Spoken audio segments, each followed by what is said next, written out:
Hello and welcome to another episode of the Not Your Typical Business podcast. I'm your host, Katie Hanna.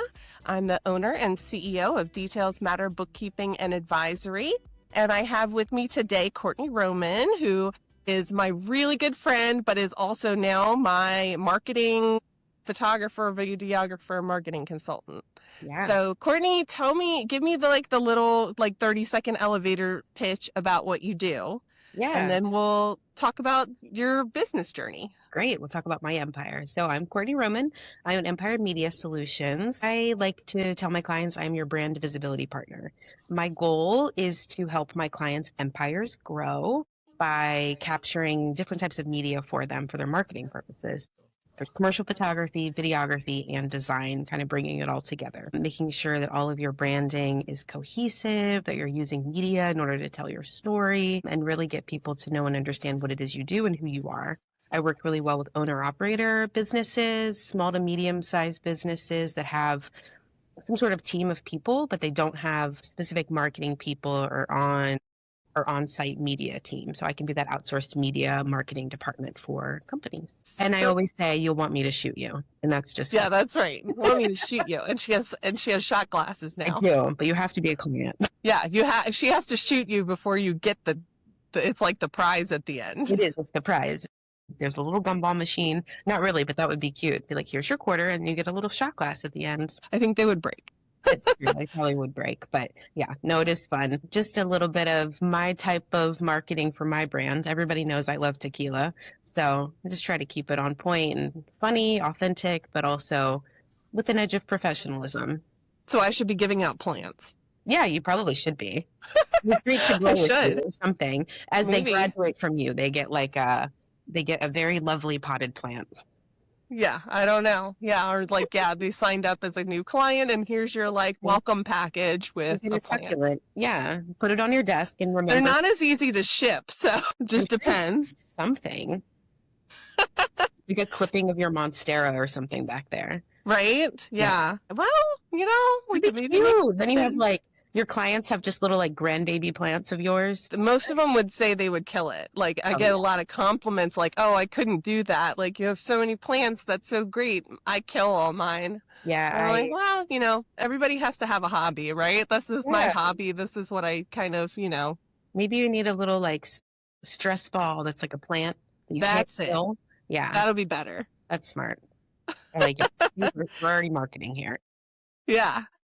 So tell me a little bit about how you got started, how I know it, but not everybody knows it, of how you have, grown from, going to school and then all the way to now. Yeah. So my business is a COVID baby. So I officially started in June of 2020. I never thought that I wanted to own a business. It was never something I really wanted to do. I went to college for electronic media production from Middle Tennessee State University. Go Blue Raiders. I had some school spirit in college, so I had to throw that in there. Yeah, so I studied that. I knew I wanted to do something in film or not TV production. That wasn't my thing, but I love the idea of single cam production. So doing, short films, documentary style things. When I graduated, I did some freelance work. I did a couple promo videos for some nonprofits. I did some graduation pictures, family photos, things like that, but nothing ever really solid. I worked for a small media production company in Tennessee, and I created some training manuals, some video work, things like that. But then I moved back home. So I'm from Maryland originally, from the Frederick County area. I'm back home, and it was definitely what do I do now? Trying to get a job up here, living in a different place. And I never really felt like I had figured out how to really get into the media industry. You have to be able to work for free on a lot of sets and things, which was kind of a difficult thing when you live on your own, you have bills to pay. So I worked at Cracker Barrel in college and Hallmark and places like that. So they weren't really necessarily transferable skills to media production. So when I came up here, I worked at Starbucks for a very long time and I loved it. I utilized it very much the entire time I worked there for networking.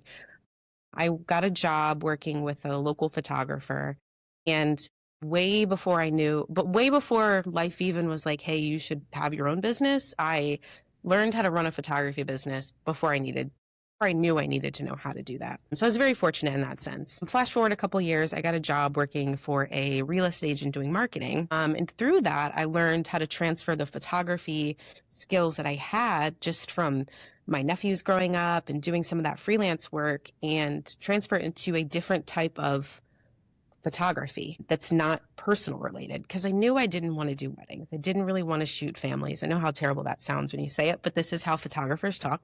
But I knew I didn't want to like do those things. So it was neat to learn that there are other options out there. So that job, I did that for about 9 months, took me up until the beginning of 2020. And COVID, I got laid off, but I still was doing some gig work doing real estate photography because I was also doing the person's marketing and stuff too. But anyways, so COVID came around, the world shut down. I got a job doing virtual interviews with a company, someone I had met through Starbucks, which that'll come back into play in a second. And so I did that for a couple months during COVID. And I really let that time of my life be where I tried not to figure out what I wanted to do, because I was one of those people that never really knew where I was going to fit in the work world. So I kind of did that job while the world was shut down, also kind of gardened and all the things people did, they stayed at home and Grandma hobbies, everybody got into like doing yard work, and my roommate and I would just like sit on the couch and make videos about, all the things that were going on in the world. And I don't know, it was very fun, but interesting time. Anyway, and then so that contract job ended, and then it was really like I had nothing. So it was very weird. And then I randomly decided to house sit for somebody, and he happened to be a real estate agent, and he was like, "Oh, you do real estate photography?" And I was like, "Yeah." And he's like, "You should shoot 2 houses for me tomorrow." And I was like, "Okay, yeah, I have nothing else going on." And then he was like, "You should start a business." And I was like, "Okay, why not?" Because I had let myself kind of not try to plan everything out, and this stuff just kind of fell into place. And that's really been the not the lesson, what's the trend, I guess, that I've experienced in business. So that was almost 6 years ago. When I first started, I was doing real estate photography pretty primarily. I did not want to photograph people or anybody with a heartbeat, is what I said, because I think I was just nervous. I didn't know how to pose people. I didn't really know what I was doing. But things have drastically changed from then until now, where it started as Empire Photography, and I photographed houses for the most part, to now I don't do any real estate photography, and I really work with people primarily. And I work with owner-operated businesses, people-oriented businesses, and telling those stories. And I started just as photography, but a couple years in, I added in video, and then I added in some more design stuff. And now I say I'm a media marketing company, because I really have that marketing minded approach to every client I'm working with, because you have to think about branding and their marketing strategy and their target audience when you're planning out sessions for people, if you really want that media to work for that company. So it's really fun to like look on my wall and see like a portfolio of businesses that are represented, where you really don't see a lot of their logos, but you can tell what they do just by what's in the pictures and knowing that I did that for them. So it's been really fun, and I get to problem solve and be creative and work with people. So yeah, it's been a crazy journey. Yeah. I mean, I'm biased because I've done all the things with you, but so I tell people it's like having your own personal like library of stock photography. Like you really think about like how would this person use the media, what would make sense to them to like show to the world, to like, here's what my business does, and like how would you use it. So like I have pictures of me sitting and like working on my desk, or I have pictures of me with my plants, because that's sort of part of my branding is like the plants and the green and the botanical. Yeah. And, we even like related like my packages to different plants. And so just like thinking about all those things that, as a business owner, there's no way. Well, especially being like in the, total opposite, because, you're in the place where is my weakness, right? The media, the content, the marketing stuff is all. I've learned a lot at being a business owner, but it's still not my forte. It's not my wheelhouse. And I'm on the other end of the spectrum doing like numbers and that's all the stuff and operational. So, that's how we ended up, working together, because we both can help each other and do strengths. Yes. For those that don't know, Kourtney's we're clients of each other. We're Yes, mutual clients. you were other than like taxes, you were the first thing I offloaded, Yeah. was doing my books because I started the business by myself. I did all that, especially the first 6 months where I made $5,000, which was just cute. But I was also like, look at this thing. It's actually producing something, I'm proud to say I've like always turned a profit, at least, even when I wasn't making anything. But yeah, it was the first thing that I offloaded because when I could, because it just makes absolutely no sense to me. I'm like, I know it needs to be done. And I can see like, I'm like, okay, like, am I netting? Is it a loss? Whatever, but yeah, any other thing other than that, I'm like, no idea. It took me a little bit longer. I've always known that it was my weakness, that it was the thing that I needed to hire out. But then, again, being the financial type person, you want to think about ROI, right? Your return on investment. And so for me, doing like social media, especially things like that, like I'm a very referral based business. People aren't typically going on Facebook or, or Instagram to find a bookkeeper, right? Like you want somebody that you can trust. So you're probably going to ask another business owner or your CPA or a financial, like somebody that is already part of your like business, team, right? The people that you talk to. And you're going to ask them who do they recommend? So it was always kind of like I'm not going to make money off of social media. Like I'm not an influencer, right? Like I'm not going to make money. So it's like, I don't want to spend money on something that's not going to return the investment. But now I've kind of flipped it. And the ROI is that I don't have to do it. You know what I mean? The ROI is that my time gets freed up. And we always forget that our time is valuable. It's hard to put a price tag on it. Because as business owners, especially like, and especially not doing things on and, I don't charge hourly. So it's not like I say, oh, here, my hourly rate is, $200 or whatever. And I've put a price tag on it. It's almost invaluable because as the business owner, there are things that only you can do. You're the face of the company. There are decisions that you have to make or the strategic, the growth of where do you want the business to go. Those are all things that you have to do. So it's, that's kind of why I flipped that. I had to flip it in my head as like a mindset of not just like, is this a revenue generating activity? Well, it is because I don't have to do it. And so then I can use my brain to do revenue generating things. Yeah, exactly. Instead of doing this other stuff. So, you always have to go back to the, if you say yes to something, what are you saying no to? Yeah. And that was a big one. Well, honestly, it was just not getting done. Is like I would go through and I would do a bunch of it at once. And then I would go months and not have any kind of presence whatsoever. And there certainly wasn't any strategy to it. And there's so much strategy and like analytics and things that go into like the marketing and what your reach is and all of this kind of stuff that I don't even care to understand. The answer is I tried to learn a lot of things. I did like some marketing training and stuff. Mm-hmm. So I know like this much, but it's like I know more about taxes than I do about that. Right. And that's not my, it's like adjacent. So yeah. And like that makes sense for what you're doing. And I feel the same way too about like social media analytics and things. It's like the algorithm, the analytics, what matters and stuff changes so much. So it's like, that's not necessarily my specialty, but I also think that like you make a good point because outsourcing something, it's not necessarily about how much direct ROI you have. It's what are you getting in return, not just money. So saving yourself time is such a big thing. You're not devoting that time to trying to put together a design that you're just like, I can do that a lot quicker for you. Just you can look at my business finances and be like, this is where you need to not spend money, where I'm like, I don't know, and I'm just throwing nails at the chalkboard. So I say a lot, but yeah. And then like, it's also I feel like the important distinction that it's not just about social media either. Like that content is used all over the place.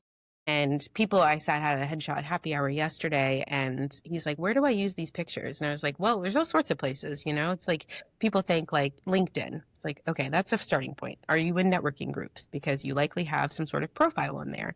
Any other subscriptions that you have a profile on. Your email image as well as your email signature, putting those on your business card, on marketing flyers, social media graphics. Website. Google My Business. Yeah, your website is huge because really like social media and any of these marketing things that you're doing is just to get people to find you on your website. I feel like that's the home of your branding. That's the home of your services, really the home of your business, other than like an office or something, is very much that website, because that's going to have all that information. So it's about getting everything to look like goes to the same place is important. And I think that's why that branding, that consistency really matters. Yeah. Well, and they say that about social media too, is that Yeah, it's just the exactly. consistency. Yeah. Whatever you do, just like make a plan and just keep Yeah. consistent. Yeah. And that's like the big thing too. Like with you, we've sat down and like really talked about strategy. And then I'm also using my brain behind the scenes to be like, okay, based on the conversations that we have, what are her content pillars? How do we want Details Matter bookkeeping and advisory to show up? How do we want Katie to show up? How do we want, what's the difference in brand voices between the two? And I love that puzzle, and it's fun. It's really fun. Yeah. Well, yeah, there's a lot to that too, because I started when I first, was really building the business and I hired people, I went too far on the like just making everything about Details Matter, about us, right? About, a we. And then, but really, there's a lot, I'm the creative director of, Details Matter. I'm the face of the company.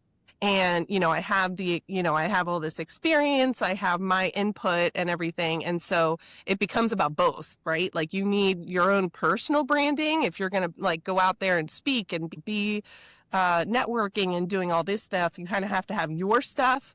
And then also the business stuff, like they go hand in hand. You need both, but you can't go too far on one end or the other. Yeah, I think in this day and age too, like people really crave authenticity. They crave connecting with people in a world of capitalism and no name, no face corporations. Like the small, mid-sized businesses, like they really need to lean into the people, because that's really who they want to work with, or people that really respect and want to work with people that they know, like, and trust, not to sound too BNIE.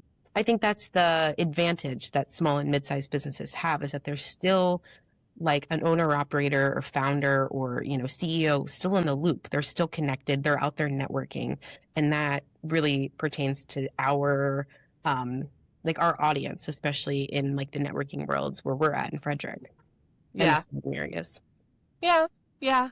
I mean, there's a lot that goes into it. And so I've been very fortunate to have, that. And I truly think that's really when you stop being sort of the startup entrepreneur, solopreneur, is when you start realizing like that you need like your team behind you, whether they are staff or whether they're contractors that you've hired, or what we will call like strategic partners or growth partners. Like you have to have like your tribe of people that are going to help you grow your business.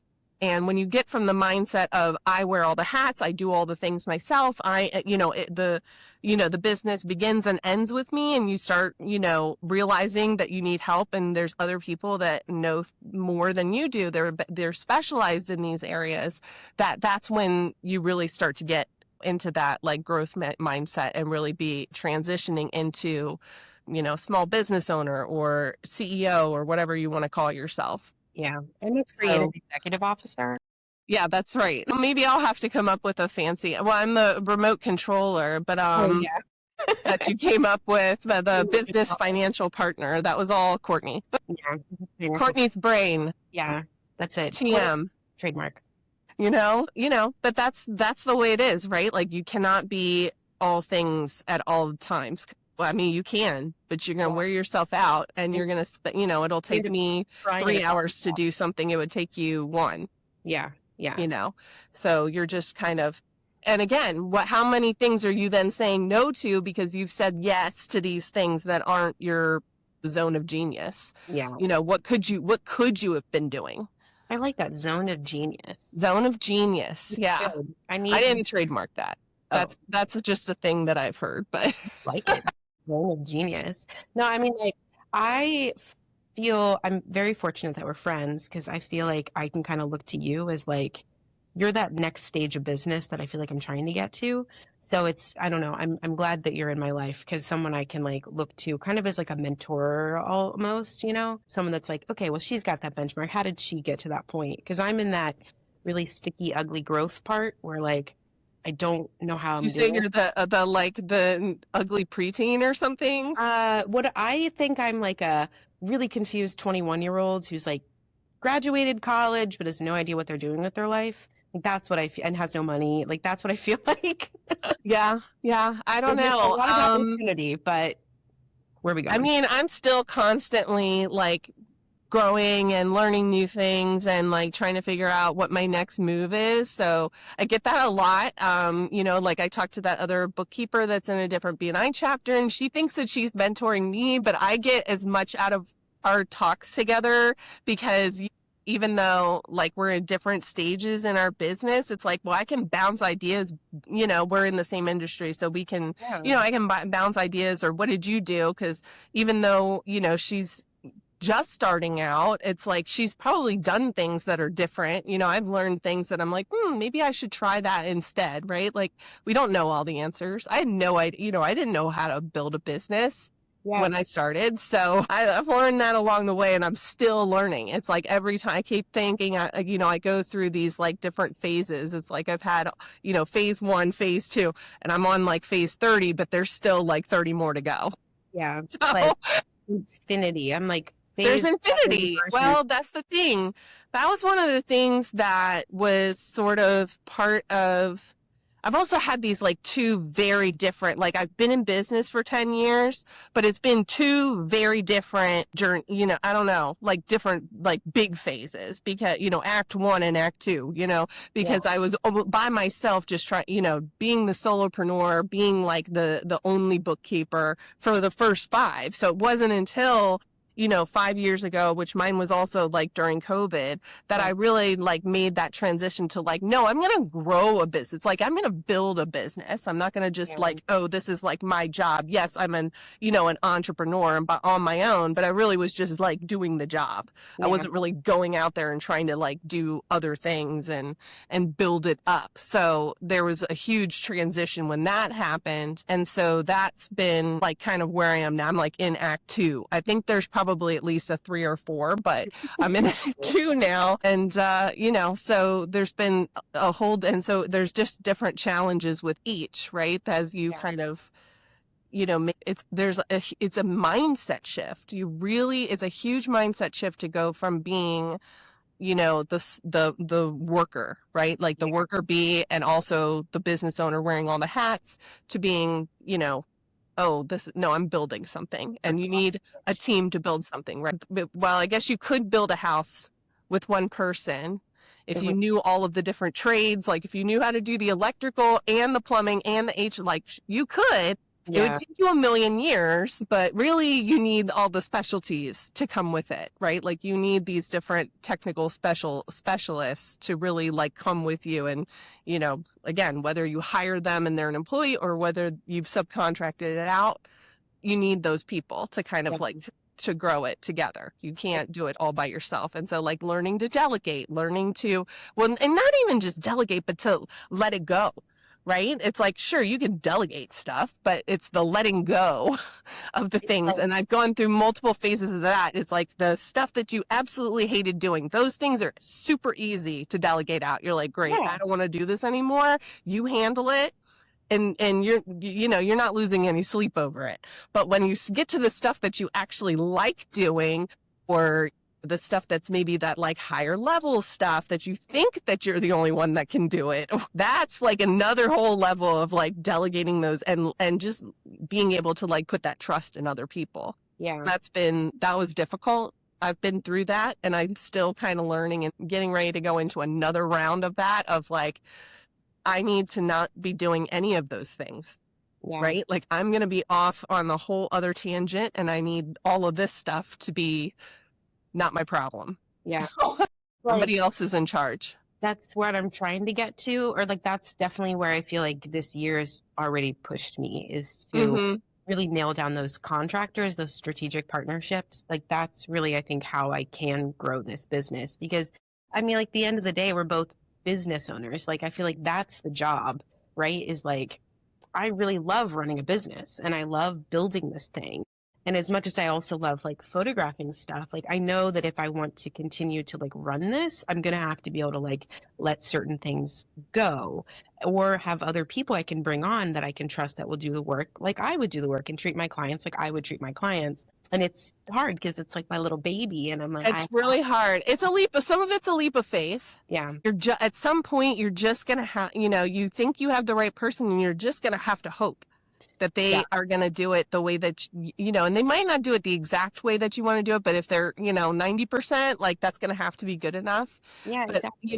It's, I think once you do that and you start getting into the other things that you wanted to do, I think it becomes easier because now you're like, I just don't have time. I don't have time to do that, or I don't have the brain power. I say that all the time. I don't have time. I have plenty of time. The time is not the problem. Yeah. The brain power, because I work like 7 to 3. So I usually stop working about 3. So, the 3 to 5 or 3 to 6 or whatever, like I could be working more, but my brain is mush. There is nothing left. The decision fatigue is over. Like I'm crashed out. I can't do any more, or nothing that comes out of my brain is going to be good. Right. Yeah. And you don't want to put out mediocre or crappy stuff, right? Like that's not in your best. It's not going to help you grow. It's not going to be in your best interest. So you gotta at some point, but that first leap I think is hard. You got to find your unicorn. You gotta find your right hand. One got thrown into my lap. I don't, I'm not really super helpful with that part. People are like, how did you get that? Well, my operations manager, who's my right hand, was a friend of my sister's. She, and she's like wanted to do, what I do, but she didn't actually want to run a business because she doesn't want to do, she likes the operations part of it, but she doesn't want to like go out and find clients, right? Or like market or network, or she didn't want to do the people facing stuff. So it was perfect because I think there's also the fear that like, okay, well, if they kind of learn from you, they could like leave and go start their own business.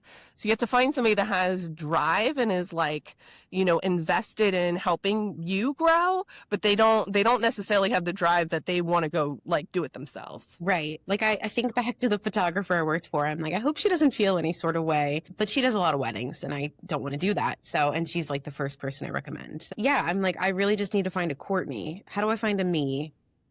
I'm putting the vibes out there, but I mean, the way my business has worked, it's like everything's kind of like happened when it was supposed to happen. If that makes sense. I mean, I got my studio space at the end of 2024. And it wasn't necessarily something I had like written a business plan for or whatever. I just was like, I feel like it's the right time in business. And it clearly was. I found the right spot. Then business grew and I had to quit my part-time job. Because I went back to Starbucks and I had worked there for 5 years while I grew the business. And it was an excellent networking source. It's how I met Trish, who introduced me to BNI. It is how I met Crystal, who introduced me to FCBIA and PWB and all these things that were like stepping stones, I guess, in like networking. I know that was like your first networking. Yeah. Well, Starbucks was the regulars at Starbucks. Honestly, well, and I still see some of them and get coffee with them, but I forget where I was going with that. Oh, it's just like everything kind of, and then when I quit Starbucks, it was also was kind of the right time, and it clearly was the right decision. When I quit Starbucks, it gave me the time back and I was able to almost double my business last year. So I know this year, like, even though it's really icky right now and figuring out those next steps in growth and scaling, like it's gonna pay off. I 100% believe that. Yeah. Well, going back to what you said, I don't think you need another Kourtney. You need a bestie. You need that's what it is, because she's not me at all. Like in fact, she is I don't know about opposite, but certainly has strengths that I don't have. Like I'm like way too nice, like in a bad way, where I'll like, oh no, I'll do that for you. You know what I mean? Like just, bleeding heart. And she's like, no, that's not what we agreed to. That's not what we're doing. Like she'll scold me. You know what I mean? So it's like you almost need, it's like the opposites attract. You you don't need to clone yourself. You need somebody that is a compliment. Yeah. You know what I mean? Is like, can be your, biggest fan, but also kind of, your bestie that's going to be like, you can't go out in that. I know. I need someone who We're not doing it. Yeah. Knock it off, right? Like you need somebody that's one of those that's like, a girl's girl, even if it's not a girl. But like somebody that's like, I don't think that's a good decision, and or whatever. And you can kind of, you can band her back. At the end of the day, I still have I still am the owner. And if I say I'm gonna do it, she's gotta figure out how to make it happen. But, to have somebody that's like gonna, not gonna just immediately do everything that you say, but might have an opinion. Yeah. You know what I mean? Or we can like look at my calendar. Warn you if they think you're going off the deep end. Right. Like, girl, don't schedule 4 meetings in one day. That's insane. So she will yell at me because I've scheduled meetings on days that I'm not supposed to be scheduling meetings, because I try to do, especially like Tuesday, Thursday are like my big meeting days. And now I have it really tailored down because I use Calendly. And so you can set for because you can have multiple types of meetings.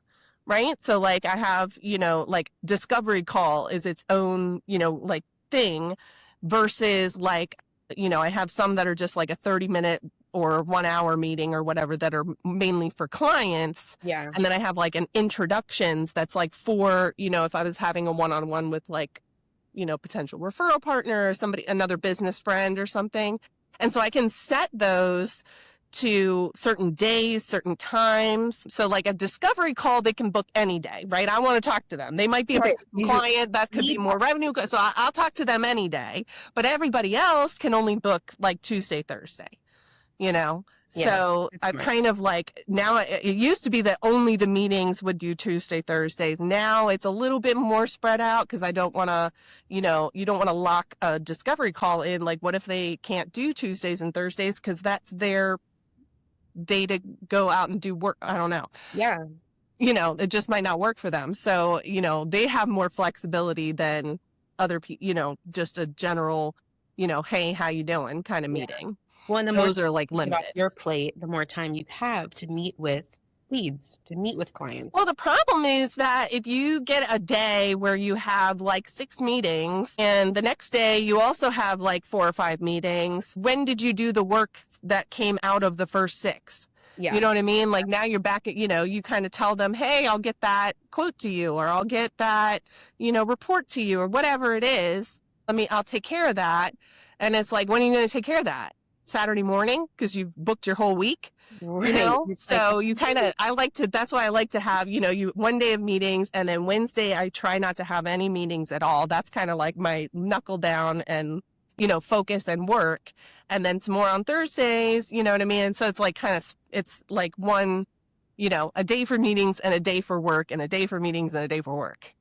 Yeah.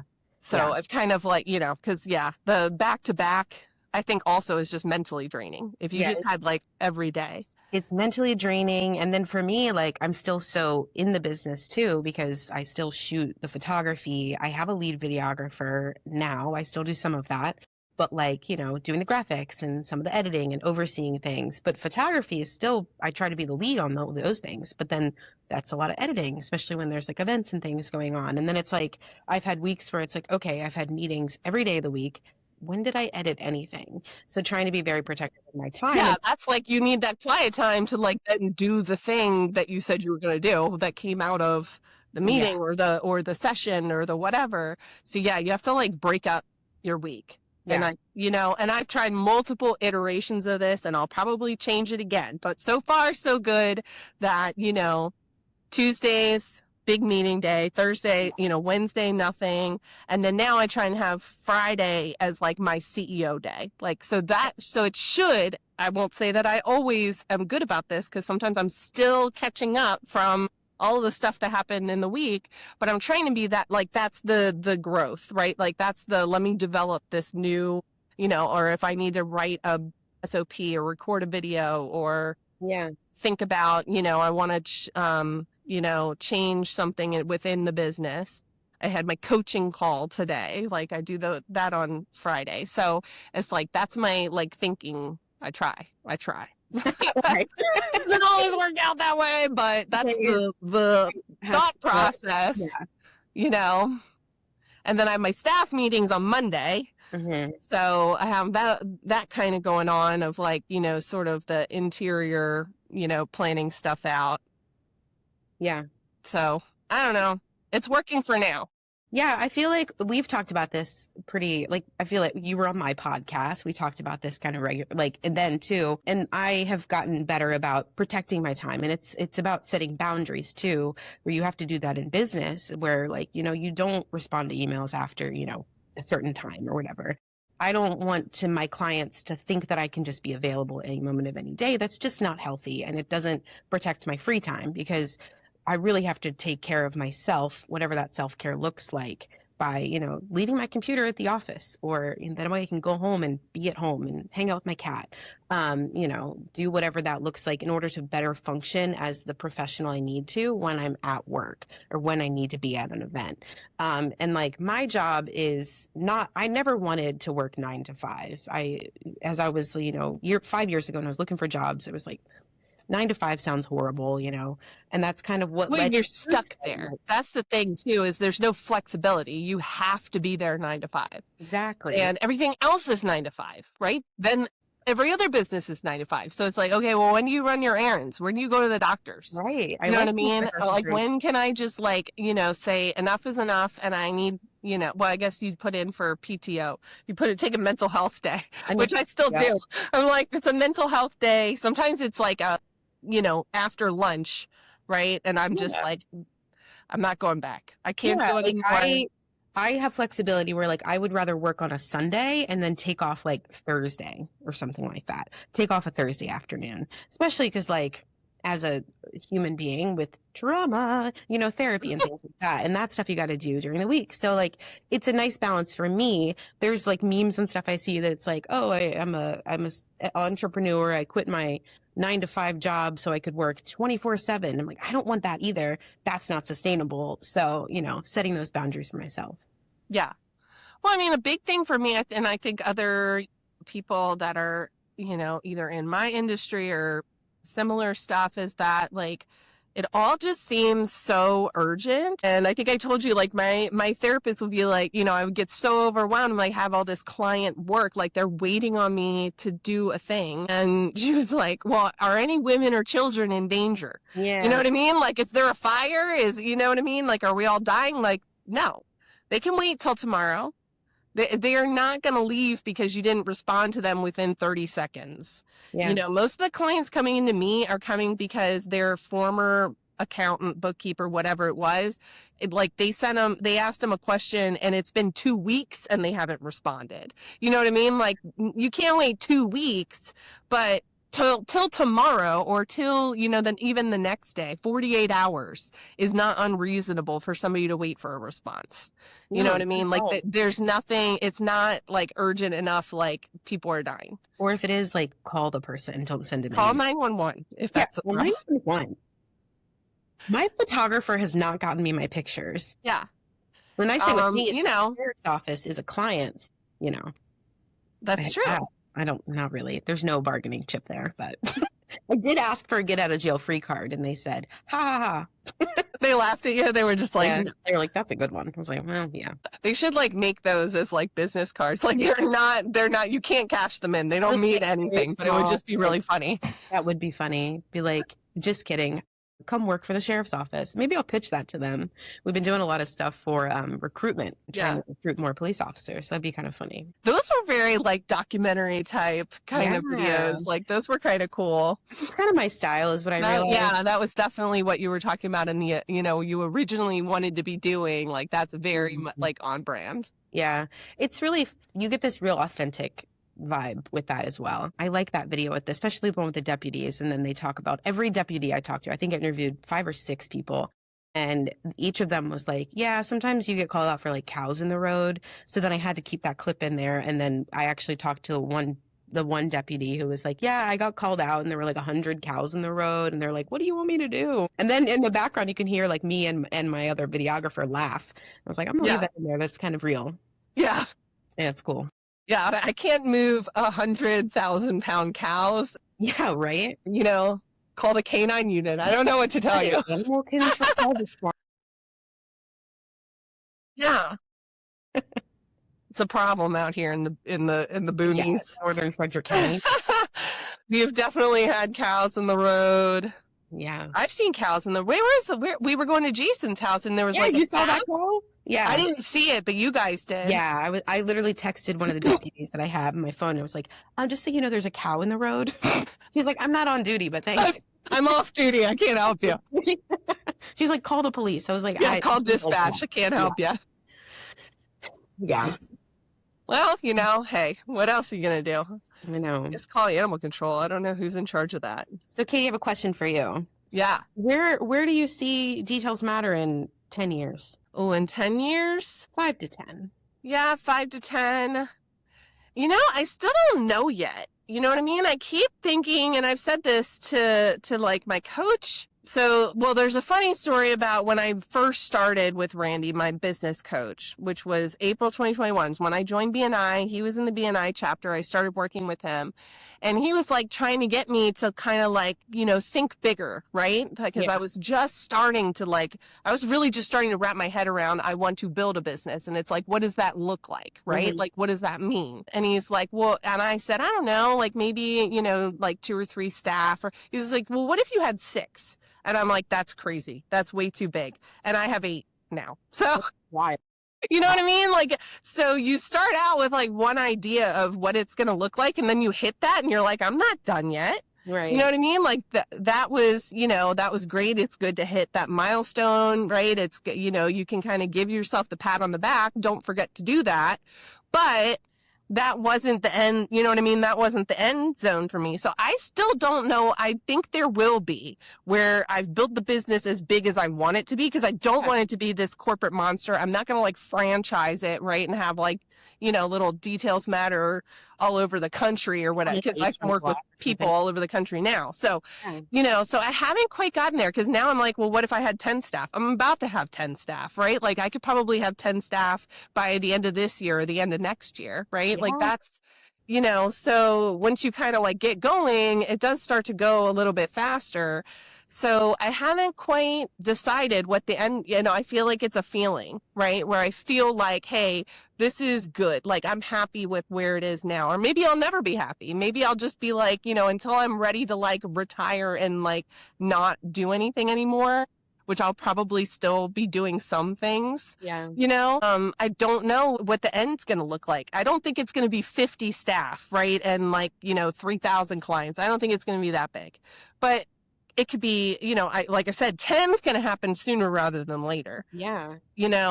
So 20, is 20 too many? I don't know. I'd have to like feel how I feel in that moment to decide like, okay, this is enough. I don't want to build it any bigger, or I'm going to like either lose control, or I'll feel like too disconnected from what's going on in the day to day. We are adding, we're getting ready to add tax services this year. So we're adding like literally an entire wing. And that's one of the things that I was talking about today with my coach, and that, is going to be something I talked to my staff about on Monday, is like, I need to like securely get myself, like I've been building to like just this CEO role. Like I'm calling myself CEO. I'm kind of there, but like definitive, like I am no longer, I don't want you guys to think of me as the head bookkeeper anymore. Right? I'm not the head bookkeeper. I'm the CEO. I'm growing the business, and I'm doing it for all of us, right? The more I grow, the more opportunities they have to grow or to,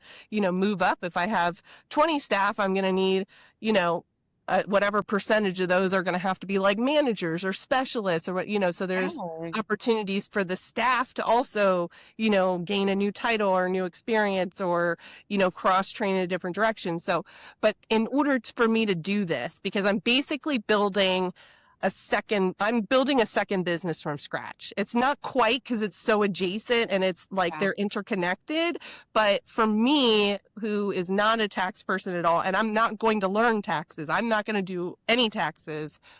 I'm hiring people to do that, and I'm offering it as a service. Yeah. So I have to like have the time and space and energy to even like think about, what does that look like? I'm going to have to build out pricing and packages, and how are we going to market that, and what software are we going to use? Like we're almost starting from scratch, when it comes to those kinds of things. So that's the next, probably at least 2 or 3 years is going to be like built, until I kind of feel like we've, fully become like that full service accounting firm. And, that's going to take a lot of time and energy to do that. And if I'm going to do that, then I cannot be like the head bookkeeper in, doing any sort of like day-to-day kind of stuff. Like I need other people to I'm going to, make sure that they all know that like my ops manager has the authority to make decisions on my behalf. That's what's going to have to happen, is that there's, I can't be in both places. So you have to deputize somebody that is going to be you.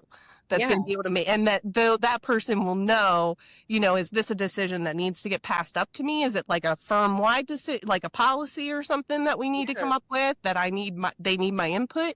Or is it just like, yeah, you can do that. Yeah, call the client, right? I'll just do it, figure it out. I feel like getting the business to a point where it functions without you seems to be the goal. Where you were still the CEO. Again, this is 5 years in, let's say, right? At 10 years in, but 5 years of the growth and having staff. That I'm almost there, but I'm still just getting too many little things. And so it just needs to be like don't ask me, ask somebody else. And if they need help, they'll pass it up. But I just can't. Kind of like how I run the B&I chapter. Then your focus is interrupted, right? You have to now stop whatever you were thinking or doing and think about this other thing, which for an ADHD person is like, it's like splashing cold water in your face. Yes. To like be bouncing all the, and having all these little mini crises, which are not really crises. Again, it's not like it's the end of the world, but they think it is probably. I feel like you need that with B&I, and I think that's why it's a little, I don't want to say burning me out, but it's burning me out a little bit, because it's like a whole other business I sort of have to run in running the chapter. But like I have gotten a good leadership team, and thank you for being my VP, that I can be like, oh, well, you need to talk to this person about this, or this actually goes to this person. But still, I get a lot of dumb questions. I mean, not dumb, really. A lot of people know that, like, hey, like, I could probably ask somebody else besides just Kourtney about it. But it is a lot of fielding things and like mapping them in other directions. And it is like splashing cold water in my face, especially when I'm trying to like do my business. And then people are like, hey, when's this date of this thing? And I'm like, I know it was in the meeting and you weren't paying attention to it. But yeah. And I sent an email. And I'm still annoyed. But yeah, so it's a hard balance. Yeah. Well, maybe you'll learn more about, how to manage people and run your business from having to manage and run all that stuff. I mean, experience. The presidency has been beneficial in so many ways. I mean, the first year of being president, like I said, like I think it helped, it added to the like doubling my business thing. Got me comfortable, even more comfortable speaking in front of a crowd now. And now I'm hosting trivia on the side, because that's kind of become my Starbucks job, right? That I do sort of for fun, that I use it a little bit to network, but really it's been just kind of fun to get people to like laugh and, banter with people during the, I'll call it the show or whatever. I really enjoy that people thing. And that's like something the presidency has helped with, and increasing confidence and things like that, and being a leader and trying to learn how to be a boss. And yeah, so it all plays into it. I mean, I had an experience earlier on in business where I was kind of the main photographer for Frederick Lifestyle magazine for probably a period of like 7 months, 6 or 7 months. Don't start with the 6, 7. Oh my God. Where I was doing a lot of their photo shoots, and it was great in terms of like building a portfolio, getting comfortable working with people. But there was a point where I was like, the ROI started to flip, where I was like, this is taking a lot of my time, and time I could be charging for. So it ended up having to kind of switch. But for that period of time, it was really beneficial. So, and that's kind of how the presidency has been with B&I, where it's like, it's really beneficial, but like I'm starting to see this, like it's harming my ROI, because now it's taking up a lot of time that I can for the business. So that's why it is nice to have like 1 year terms on things, or even like 2. But by October, I'll be totally done. Yeah. By yesterday, you'll be totally done. You're already thinking about October. I know. That's how most leaders of organizations sound too. They're like, I'm so ready. Yeah. For, yeah, it's, the first 6 months or whatever, you're all excited about it. And then you get into like the good work. And then the last 6 months is like, I was ready. I'm ready. You got like the senior slump. I'm ready to pass it on. Yeah. We're going to see some senioritis coming in soon. Probably. Yeah. Senioritis. Yeah. Presidentialitis. Mm-hmm. Yeah. I know. All right. So we've talked a lot about just like being a business owner, but I would love to get into a little bit more of your expertise of like, what do, business owners who might be listening to this want, like, what do they need to know about marketing? Like, what are some of the like kind of tips and tricks that you can, bring from your experience of, what to even start thinking about? I would think about how to show up authentically in your business. And it depends on kind of what branding you've set the tone for. So I have a bunch of different types of clients that show up in different ways for their businesses. One client, for instance, he's very professional. He wants to show up like he really did not want to be the face of the company, even though he already kind of was. I think he's seen the benefit in putting himself out there as an industry expert, but like doing it in his own way. So you don't have to overshare personal information. You don't have to do TikTok dances. You don't have to do, some silly little trend or whatever that's on Instagram. But like, let's think about how you want to show up that's appropriate for your industry. Tradespeople might be a little bit more personable approach because they're working directly with homeowners, directly with consumers versus a B2B business. It's like if you're working and Like you're a lawyer or something. yeah, exactly. Like if you're a lawyer, your target audience is like people in like corporate courtrooms and things, like obviously you don't want to be dancing on the internet, but you want to show your industry expertise in, different types of jargon and things. And then also like where you want to show up. So that's something I've been really thinking about lately for myself is like social media is not a blanket term. Like they all have different functions. Facebook is going to be for, a slightly older demographic. It's going to be a lot of like sponsored ads you're competing with. It's going to be a lot of people complaining about politics and their neighbors that you're also competing with. So if you're a B2B business, you don't really need to show up there like you would on LinkedIn, for instance. But it is good to have a community presence. So if Facebook is a more community oriented place, you want to put in there how you're showing up in the Frederick community, how you're supporting the community you live in, even putting a picture of like you and your family. So maybe even just using it for a personal approach might be a little bit better business wise, versus LinkedIn is going to be very like B2B oriented. It's going to be where you want to kind of show off your skills as an expert in your field.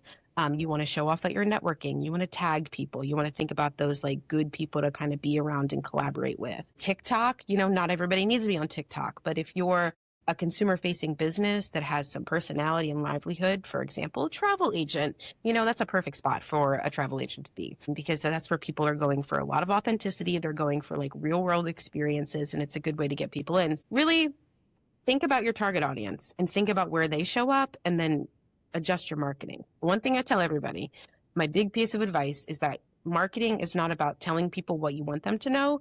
It's telling people what they want to know. So you have to be able to take a step back from what you're doing or hire somebody like me who can take a step back from what you're doing and think about, okay, who's your target audience and what did they want to see?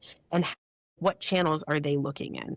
Is it an email newsletter? Is it a blog? Is it a podcast? Is it social media? Is it like what else? In-person networking is another thing too. That's a marketing channel as well. And like something you want to think about when you're thinking about like lead sources, those weird tentacly ways that you're out in the community that bring people back into your business and branding or your website.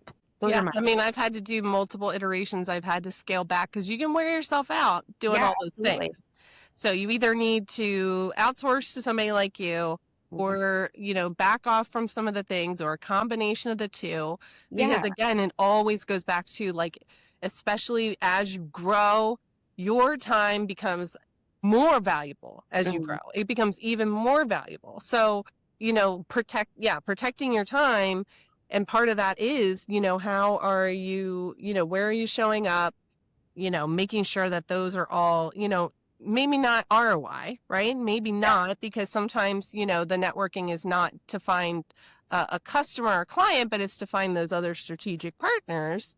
But like, where are they showing up? So like there's strategy to it that you really have to like be intentional about what you're spending your time on. Yeah, exactly. Especially, and your money too. Like people will Kim will ask me this a lot. She's like, oh, she got an email that's like, I could sponsor this event, or like, oh, this thing has an ad in this thing. Is that worth it? And I'm like, well, let's think about it. Like, is that ad's audience or that thing's audience your target audience? No, then you probably don't need to waste your money there. But, advertising XYZ is a little bit more your speed. That makes more sense. So, thinking about it in that sense, because there are so many ways that you can put yourself out there, but really doesn't. Yeah, you can also spend all of your money on marketing. Exactly. I, have always had a problem. In fact, I got myself into not a dire situation, but I had a loss for a year because I did too many things. Yeah. All at the same, you know what I mean? Like I keep saying, like, I didn't regret any of the things that I did. So it wasn't like buyer's remorse where I'm like, I shouldn't have done that. It was I shouldn't have done that all at once. Like I got too enthusiastic about like having all of the things. Like I got my website redone. I mean, to get a big professional website, that's like $5,000 at least, right? Like that's a big expense.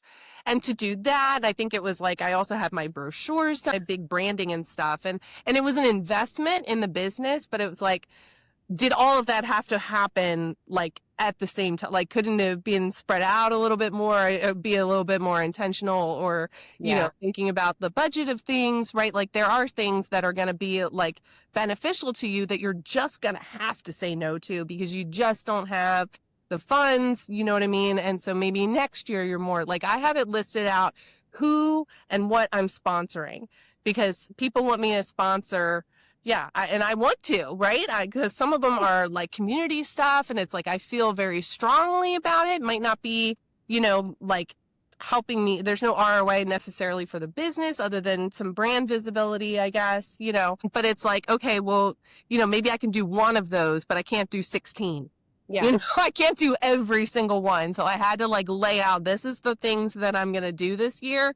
And anybody else, I'm going to have to say no. And maybe I'll, put it on the list for next year if I think I can, finagle it. But, you're going to have to say no. You're going to have to say no to some of those. And my excuse is like, I've already allocated my, advertising, my sponsorship budget for the year. Yeah, no, and that sounds like CEO level shit too. Right? It's a good one. You can steal that. Like, actually, but it's true. I have, like, I listed out, like, I'm going to do, like, there was like 2 or 3 BNI things, right? And then like the DDC membership or I was going to sponsor one of the DDC things and like something else, like a couple little smaller ones. Yeah. And it was like, so if it's something else that comes up, it's like, well, I don't, you know what I mean? I already decided that this is how much I'm going to spend and this is where I'm going to spend it. So I'm not going to, go off the rails on something totally new. Yeah. And that's where your expertise comes in because I just am like, I think I can afford it. And I probably can't. Well, I mean, you just have to, again, be intentional. But I mean, some of it is like an investment in your business. Maybe you are, especially if you're getting started or you are, I know that I'm going to have to spend extra because, with this whole tax thing, I'm probably going to rebrand a little, which that is expensive, right? Because you got to get you just did that. You got to get all new stuff. I've got a table set up that all says Details Matter Bookkeeping and Advisory, right? And so if I change the name, all like down to my business cards, like every single thing is going to have to change. And that's going to cost money to get all of those new things when the thing that I have is totally fine and not broken and is working. Yeah. So you have to decide, are you going to make that investment? Are you going to, when's the good time to do that? But also, is it going to, for other people, not, is buying a new piece of equipment that's going to help you do things twice as fast, right? Like that's a good investment, but can you afford to do that? Yeah. Or if you can't, like, let's make a plan because you need it. You know what I mean? You need that to like scale up to the next level, but can you get, some sort of funding that has a lower interest rate? Like, let's be strategic about how we're going to spend that money. Yeah. We know that it's investment. We know we're going to have to, cash out some money. We're doing things like not on a whim anymore, right? Like we can't do things on a whim because there's too many whims. Yeah. Sometimes, well, it's hard too. Cause like my industry, so I bought a camera last year.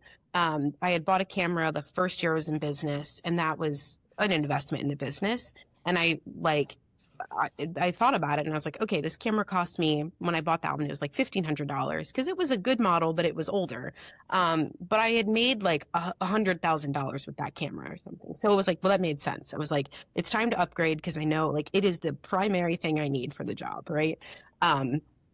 Getting the space is another piece of the puzzle. But like recently, like I've run into storage issues because the amount of work I'm doing, I need terabytes worth of storage. So it's either continue to pay Dropbox X amount of money per month, or it's time to invest in a server, which is what I did. But that gives me room to grow on too, making those business decisions, which are hard, but like need it in order to continue on even before I get to that next step. But yeah.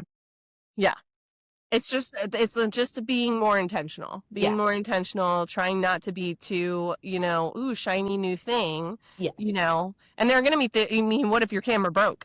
You know what I mean? Like, what if it broke and you had to buy a new one? Like, sometimes those things just happen and you're like, this has to happen and we're just going to have to figure it out. And then, again, what are you going to say no to so you can say yes to that, right? Yeah, like, you might just have to, eat ramen for a month. Like, Yeah. I don't know. I say that. That's my thing about the house cleaner. I have a house cleaner and it feels very bougie, like to say, but it's like, I literally will eat ramen for a month before I get rid of my house cleaner because I'm not doing it. I have my time is valuable, right? I've spent so much time working and, like I have my husband and my kid, like the very little like free time that I have that I would have any sort of energy to do something is not going to be spent like scrubbing bathrooms. This is not. So that's a thing. I will figure it out. I will be intentional about other things. I will figure out how to make that happen because I can't, you know what I mean? Like, it's just not, for me, that's a non-negotiable. Yeah, no, I get that 100%. And then I think we all have our non-negotiable. It's different things, but I did just start getting my Starbucks coffee. It's your nails, right? Yeah, it's your non-negotiable, and you're just like, okay, well, this is still going to happen. It makes me feel put together. It makes me feel like a professional, and I feel like that in and of itself makes it valuable to me. So I'm like, you know what? I will. Sadly, you cannot deduct it on your taxes. Very sad. You can't? Mm-mm. Oh, yeah. I thought you said you could for a second. No, you can't. And I get that from people a lot, actually. Especially like professional people, again, where they are the brand, that they want to do hair and nails and like massages and like facials or whatever. It's like, because I need to make myself presentable. And I'm like, dude, I'm with you. I would love to be able to do that. The IRS says we don't care about that. Right. That is not our problem. So just barter with people, right? Well, I do a lot of that. Yeah. Same. I do. And that's another thing you have to be careful of, though, is that, you can't barter everything and then have zero money coming in. You got to have some people that you can barter with and some people that you can help you get money. Like, you can't have it all as a barter. So I have to be very strategic about my bartering. Yeah. Well, to go back to the marketing point too, like, you don't have to spend money on everything. And I think that's why social media feels like such a big part of marketing, but because it's free.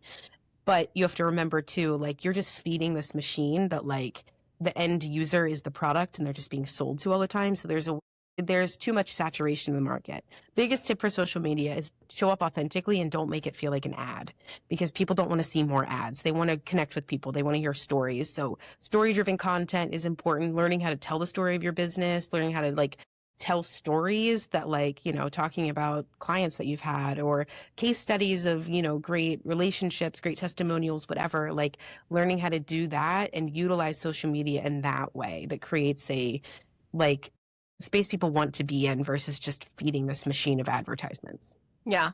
I think you have to go back and think like, is this something that I would watch? Right. Like, is this adding value or no? Yeah. Yeah.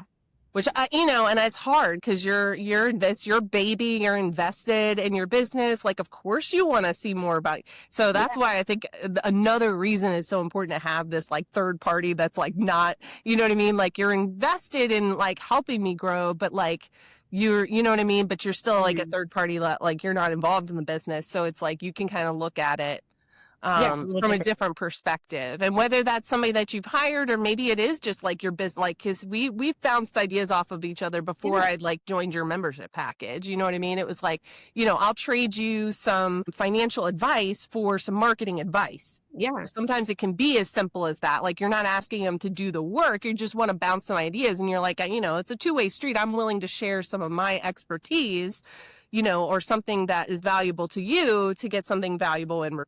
And I do a decent bit of that, like, and that's what I was doing kind of before, but now it was like, I really need to get the things off my plate. Right. So obviously Kourtney and I can talk forever, but we've already gone over an hour. So we're going to call it a quits, and maybe we'll have her back on another day. So thank you so much for watching. This is the Not Your Typical Business podcast. I'm your host, Katie Hanna. I own Details Matter Bookkeeping and Advisory.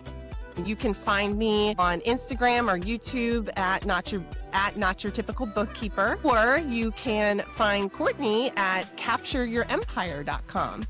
So, and she's also on Instagram as Capture Your Empire, and also her podcast, please listen to. It's the Boss Bitches of Frederick.